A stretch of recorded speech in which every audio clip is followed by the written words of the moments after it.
안녕하세요. 더워지는 날씨, 지친 마음에 잠시 시원한 감동 한 잔 드리고 싶은 감동 열차입니다. 외국인의 눈에 비친 한국의 놀라운 이야기들, 당신의 가슴을 두드릴 이야기가 지금 시작됩니다. 어머, 클로에야?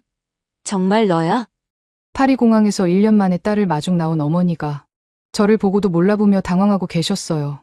엄마, 저예요. 아니야, 우리 딸은 이렇게 예쁘지 않았는데. 정말 클로에 맞아? 아버지까지. 우리 딸 맞나?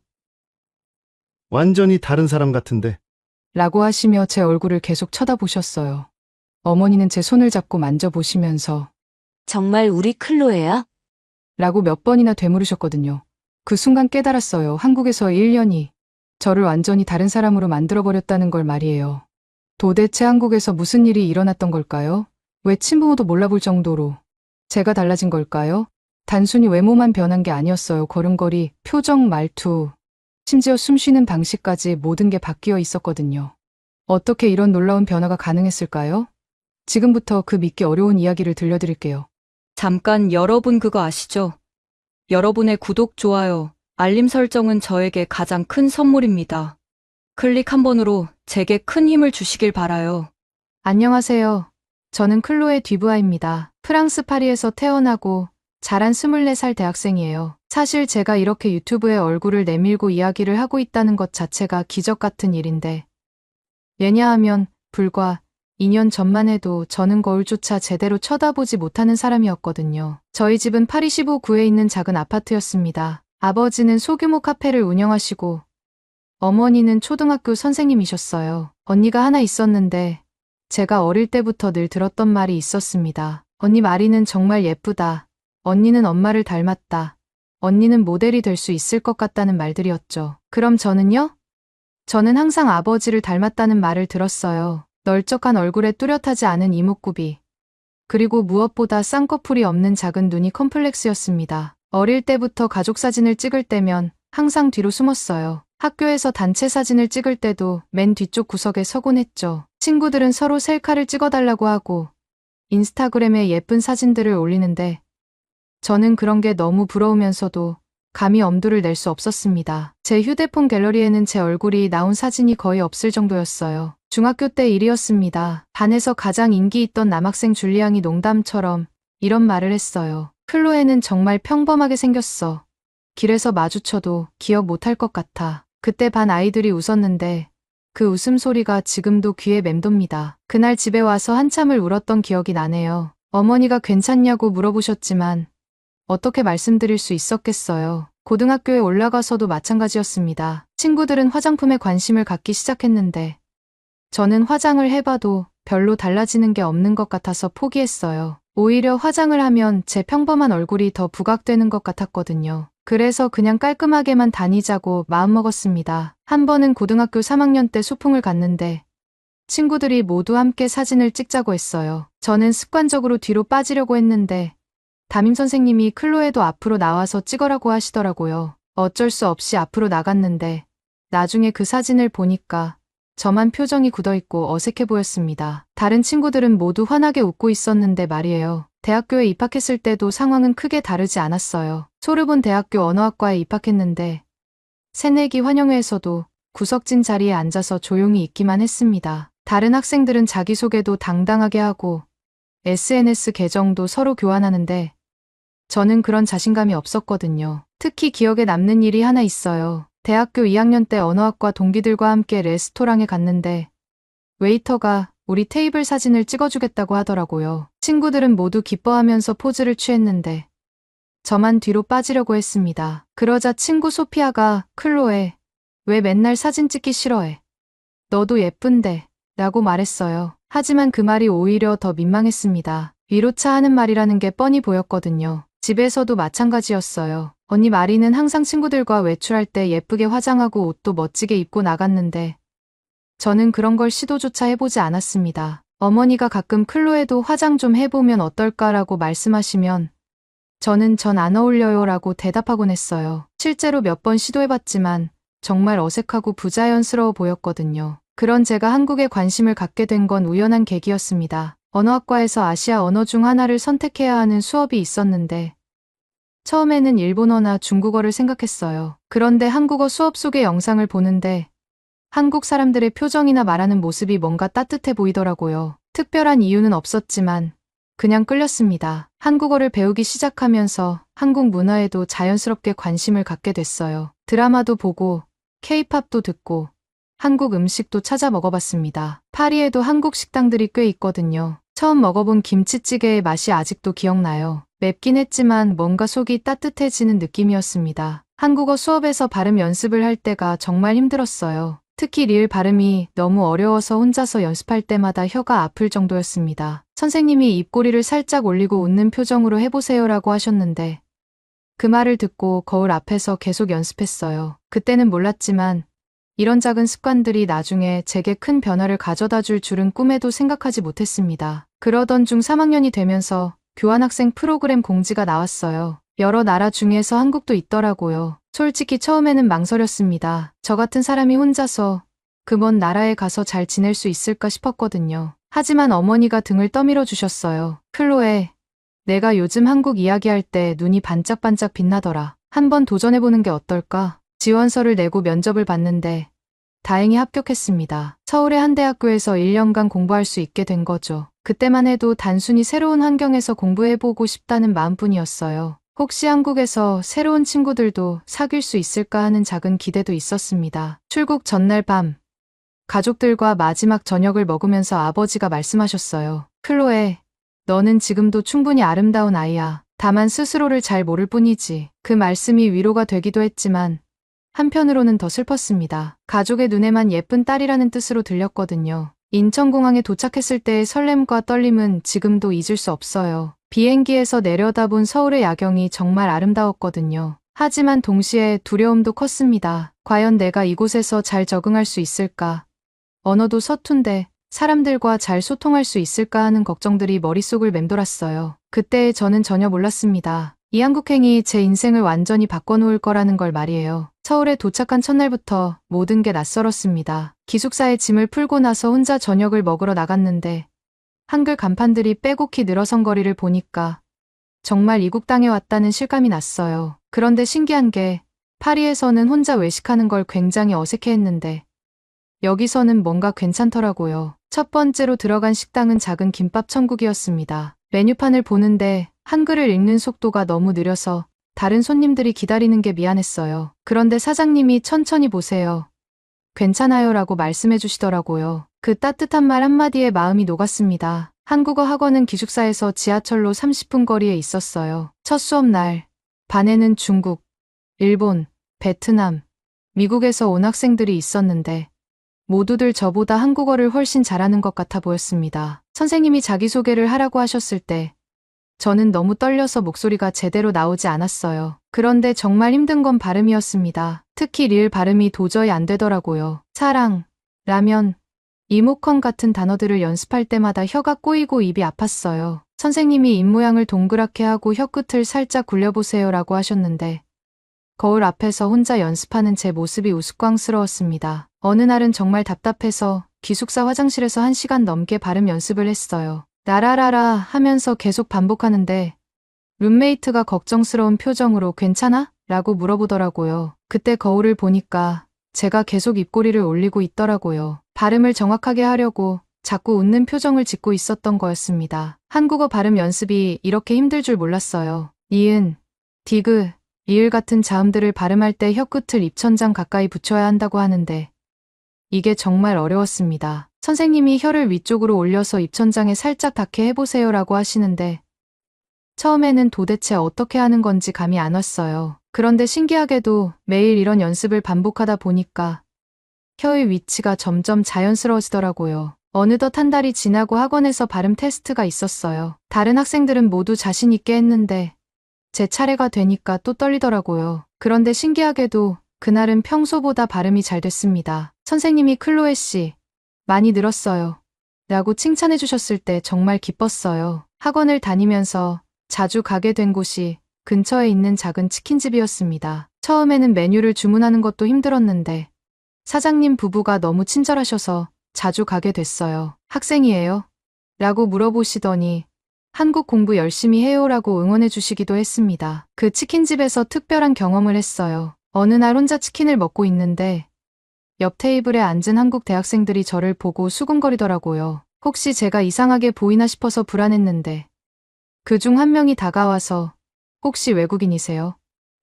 한국어 정말 잘하시네요 라고 말했습니다. 그때까지만 해도 제 한국어 실력이 형편없다고 생각했는데 칭찬을 받으니까 자신감이 생기더라고요. 시간이 흘러 치킨집 사장님이 놀라운 말씀을 하셨어요. 아가씨, 요즘 얼굴이 많이 밝아졌네요. 처음 왔을 때랑 완전 달라요. 저는 깜짝 놀랐습니다. 제가 뭔가 달라졌다고요?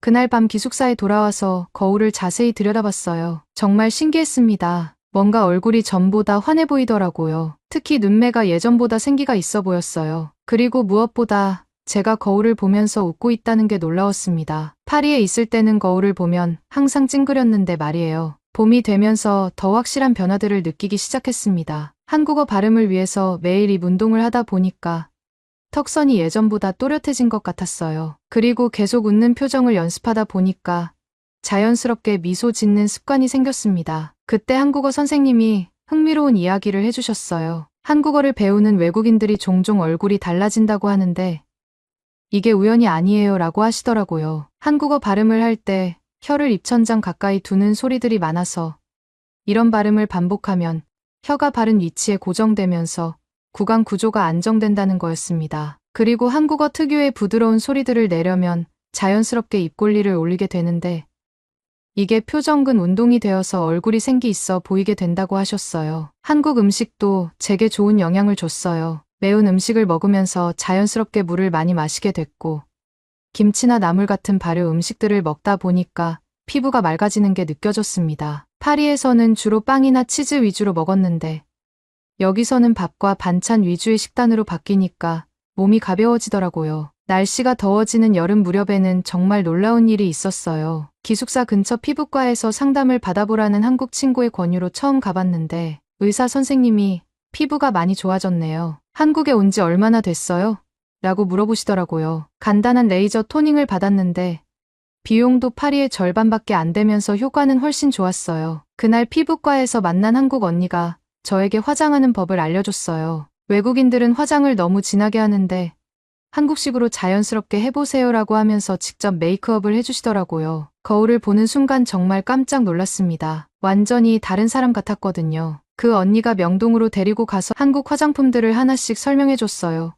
틴트, 쿠션 파운데이션, 그라데이션 립 같은 걸 처음 써봤는데 정말 신세계였습니다. 파리에서는 파운데이션을 두껍게 발라서 가렸다면 한국에서는 자연스럽게 살려주는 느낌이었어요. 여름이 깊어질 무렵 변화는 더욱 뚜렷해졌어요. 한국 친구 지은이가 저를 홍대 미용실에 데리고 갔는데 미용사 선생님이 얼굴형에 맞는 헤어스타일로 바꿔보시죠라고 하시더라고요. 파리에서는 항상 똑같은 스타일만 했는데 여기서는 앞머리를 치고 레이어를 넣어서 완전히 새로운 모습이 됐어요. 헤어스타일을 바꾸고 나니까 지은이가 언니, 이제 진짜 한국 사람 같아요.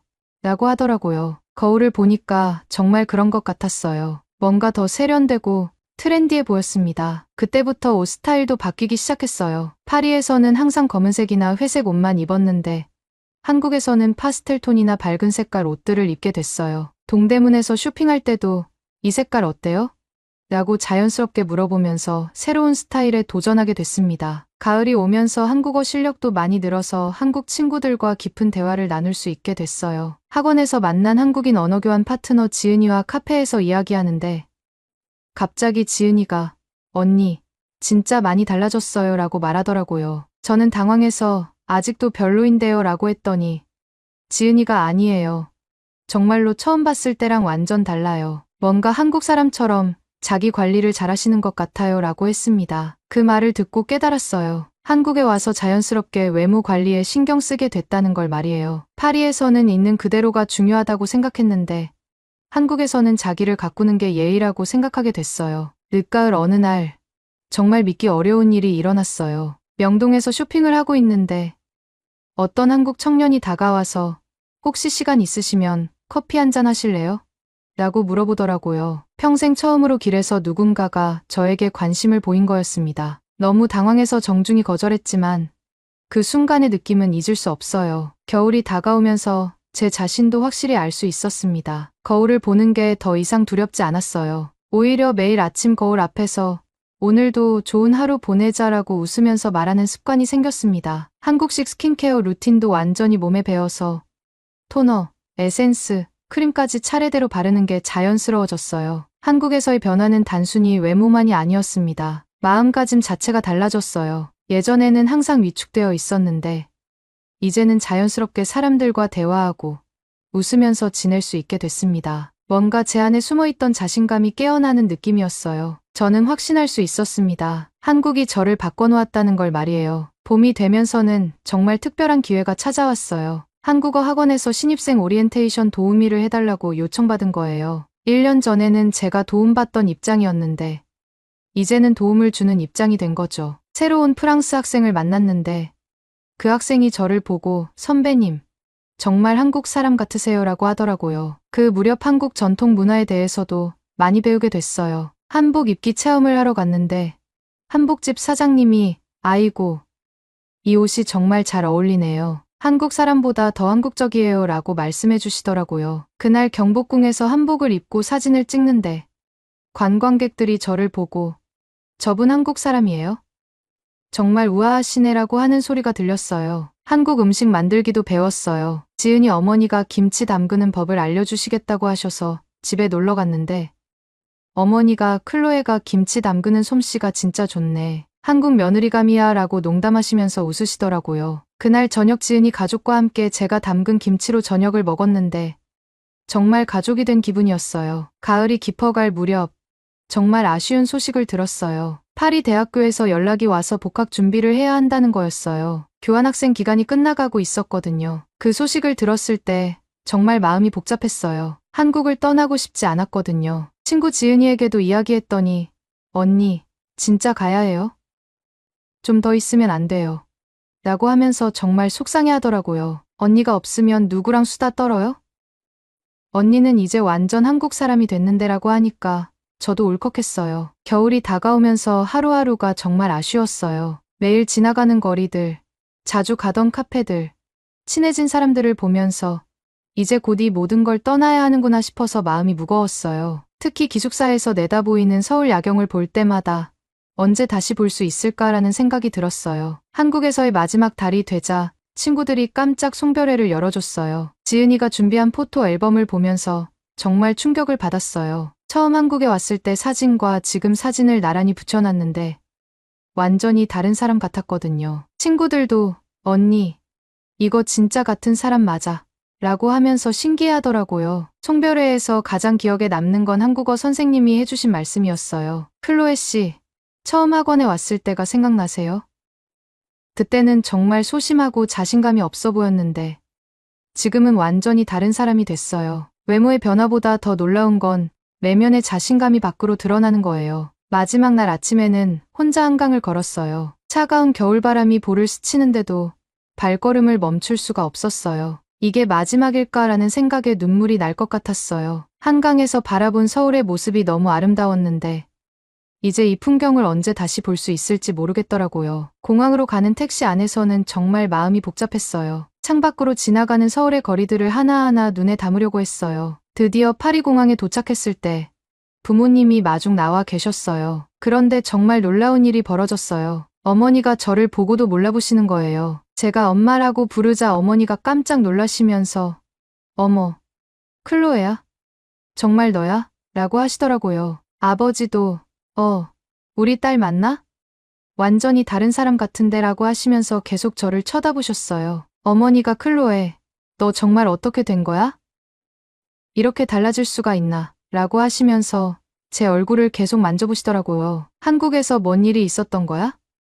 완전히 새 사람이 됐네 라고 하시는데 그 말을 듣는 순간 정말 뭉클했어요. 차 안에서 부모님께 한국에서의 이야기를 해드렸는데 어머니가 한국이 우리 딸을 이렇게 예쁘게 만들어줬구나 라고 하시면서 눈물을 글썽이시더라고요. 아버지도 교환학생 보내길 정말 잘했다고 하시면서 기뻐하셨어요. 집에 도착해서 거울을 보니까 정말 신기했어요. 파리공항에서 부모님이 몰라보실 정도로 달라진 제 모습을 다시 한번 확인할 수 있었거든요. 한국에서 보낸 1년이 저를 완전히 새로운 사람으로 만들어준 거였어요. 그날 밤 침대에 누워서 한국을 떠올리며 마음속으로 말했어요. 고마워, 한국아. 나를 완전히 새로운 사람으로 만들어줘서 꼭 다시 올게. 한국이 제게 준 건 단순히 언어나 외모 변화가 아니었어요. 자신감, 따뜻함, 그리고 새로운 삶에 대한 용기였어요. 파리에 돌아온 지 한 달이 지났는데 정말 놀라운 일들이 계속 일어나고 있어요. 한국에서의 변화가 단순히 일시적인 것이 아니라는 걸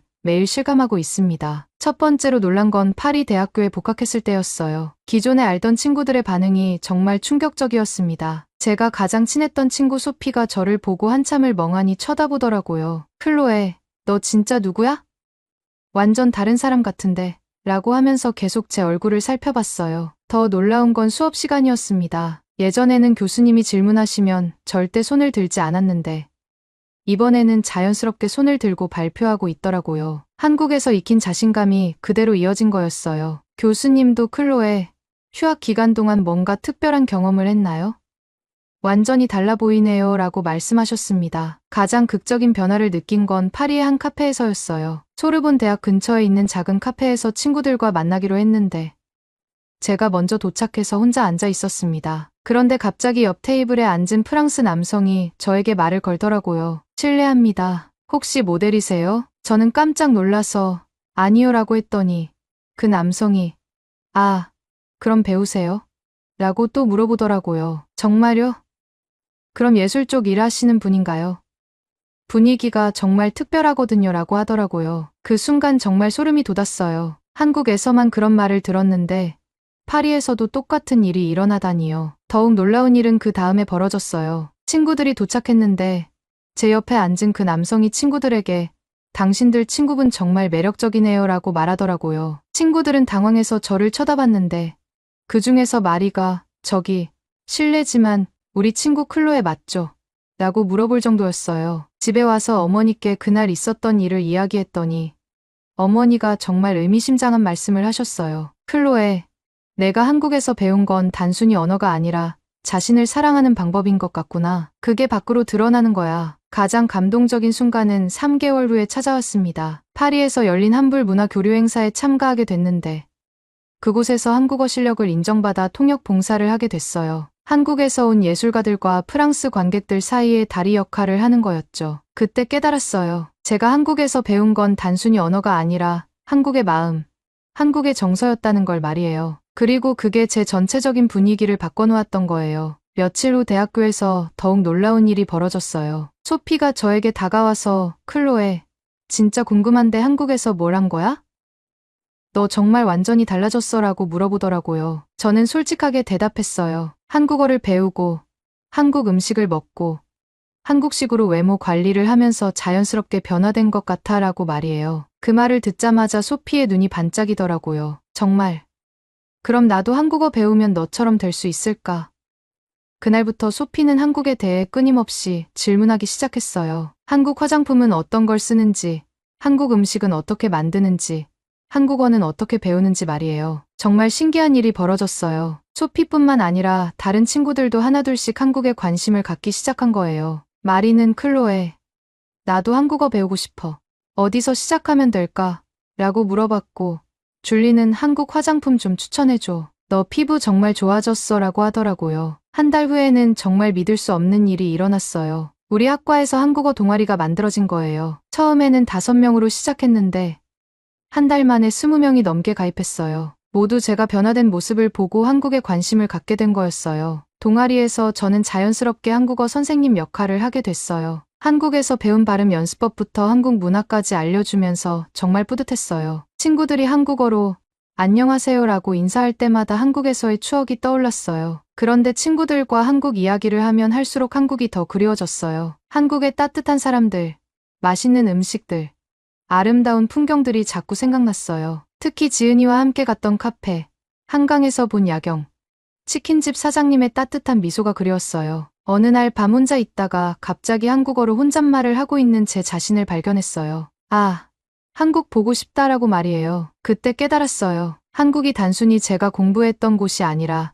제 마음의 고향이 되어버렸다는 걸 말이에요. 그 다음 날 바로 한국행 항공편을 검색하기 시작했어요. 여름 방학을 이용해서 한국에 다시 가고 싶었거든요. 가격을 확인하고 일정을 짜면서 정말 설렜어요. 소피에게 한국 여행 계획을 이야기했더니 소피가 깜짝 놀라면서 나도 같이 가면 안 돼 라고 하더라고요. 마리도 저도 같이 가고 싶어요 라고 했고 줄리까지 우리 다 같이 가요 라고 하는 거예요. 결국 친구 5명이 함께 한국에 가기로 했어요. 저는 그들의 한국 여행 가이드 역할을 하게 됐죠. 한국어로 주문하는 법부터 지하철 타는 법까지 미리 알려주면서 정말 기대됐어요. 여행을 앞두고 친구들이 저에게 클로에 정말 고마워. 너 덕분에 우리가 한국에 관심을 갖게 됐어 라고 말해줬을 때 정말 뿌듯했어요. 제가 한국에서 받은 따뜻함을 이제 친구들에게도 전해줄 수 있게 된 거잖아요. 지금도 매일 아침 거울을 보면서 한국어로 오늘도 좋은 하루 보내자라고 말해요. 그리고 한국에서 배운 발음 연습을 계속하고 있어요. 그게 제가 지금의 모습을 유지하는 비결인 것 같거든요. 한국에서 보낸 1년이 제 인생을 완전히 바꿔놨어요.